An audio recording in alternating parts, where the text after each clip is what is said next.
नमस्कार दोस्तों, स्वागत है आपका at all in worlds 111 channel पर। आज हम बात करने जा रहे हैं थिंक एंड ग्रो रिच के 5वें अध्याय के बारे में। इस अध्याय में लेखक ने हमारे जीवन में कल्पना की भूमिका को समझाया है और यह बताया है कि कैसे हम अपनी कल्पनाओं के माध्यम से अपनी सफलता की दिशा निर्धारित कर सकते हैं।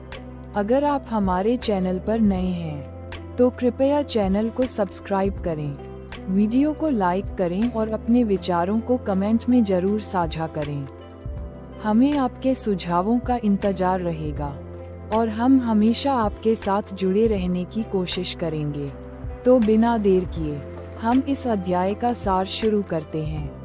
यह अध्याय कल्पना के बारे में है, जो हमारे विचारों और विचारधाराओं को आकार देती है।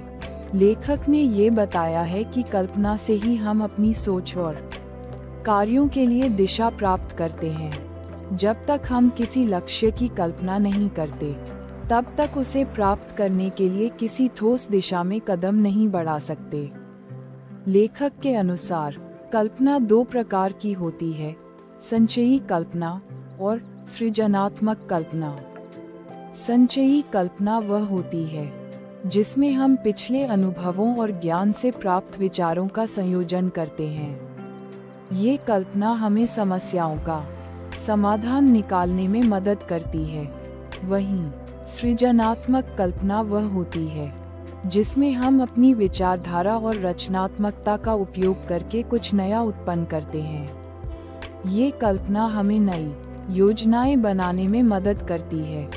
लेखक का मानना है कि कल्पना की शक्ति के बिना हम कभी भी सफलता की ऊंचाइयों तक नहीं पहुंच सकते। यदि हमें अपनी पूरी क्षमता का उपयोग करना है, तो हमें अपनी कल्पनाओं को सक्रिय रूप से प्रयोग में लाना होगा।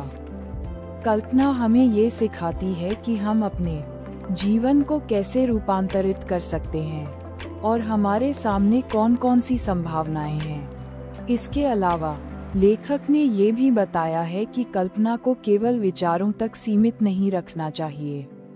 जब हम कल्पना करते हैं तो हमें उसे अपने कार्यों में बदलने की कोशिश करनी चाहिए। ये हमारे जीवन के लक्ष्यों को प्राप्त करने में मदद करती है। उदाहरण के लिए, अगर आप कोई नया व्यवसाय शुरू करना चाहते हैं, तो सबसे पहले आपको उसकी कल्पना करनी होगी और फिर उसे वास्तविकता में बदलने के लिए कदम उठाने होंगे। हमारी कल्पनाएं हमारे कार्यों की दिशा तय करती हैं। यदि हम एक सकारात्मक और प्रेरक कल्पना रखते हैं, तो हमारे कार्य भी उसी दिशा में आगे बढ़ते हैं। लेखक ने ये भी बताया है कि जब हम कल्पना करते हैं, तो हमारे अंदर एक विशेष प्रकार की ऊर्जा उत्पन्न होती है, जो हमें अपने लक्ष्यों को प्राप्त करने में मदद करती है। कल्पना का महत्व इस बात में है कि यह हमें हमारी वास्तविकता से बाहर जाकर नए दृष्टिकोण देखने की क्षमता प्रदान करती है। जब हम अपने सपनों को सच करने के लिए कल्पना करते हैं, तो हम अपनी सोच को सीमित नहीं रखते और हमें दुनिया को एक नए तरीके से देखने का अवसर मिलता है। कल्पना हमें ये सिखाती है कि हम अपनी समस्याओं को एक नए दृष्टिकोण से देख सकते हैं और उनका समाधान ढूंढ सकते हैं। इसके बाद लेखक ने ये बताया कि कल्पना केवल कुछ काल्पनिक विचारों तक सीमित नहीं होनी चाहिए, बल्कि इसे वास्तविकता में बदलने के लिए हमें दृढ़ संकल्प और कार्य करने की आवश्यकता है। कल्पना को शक्ति देने के लिए हमें सही दिशा में प्रयास करना होगा, और यदि हम मेहनत करते हैं, तो हमारी कल्पनाएं वास्तविकता में बदल सकती हैं। लेखक ने ये भी बताया है कि अगर हम सही कल्पना करते हैं, तो हमारे अंदर एक प्रकार का आत्मविश्वास और आशा पैदा होती है, जो हमें सफलता की दिशा में प्रेरित करती है। यह आत्मविश्वास हमें अपने कार्यों में पूरी तरह से समर्पित होने के लिए प्रेरित करता है और हम किसी भी कठिनाई से घबराते नहीं हैं। इस अध्याय का सबसे महत्वपूर्ण संदेश ये है कि कल्पना से ही हम अपने सपनों को सच कर सकते हैं। ये केवल हमारे मानसिक दृष्टिकोण को आकार नहीं देती, बल्कि हमारे कार्यों और निर्णयों को भी प्रभावित करती है।